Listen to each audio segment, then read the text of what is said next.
শুক্রবার সকাল থেকে ভারতের মুম্বাইয়ের অ্যাপল স্টোরের সামনে ভিড় ছিল চোখে পড়ার মতো।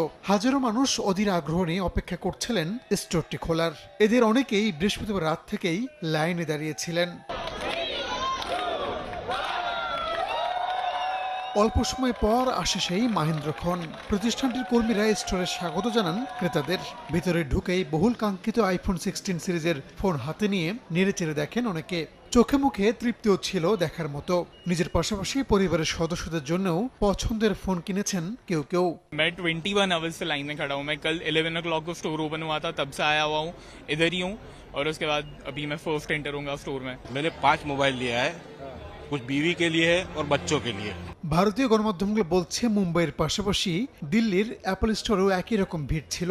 দেশটিতে নতুন আইফোন 16 সিরিজের ফোনের দাম শুরু হয়েছে ৭৯,৯০০ রুপিতে, আর প্রো মডেলের দাম শুরু ১,১৯,৯০০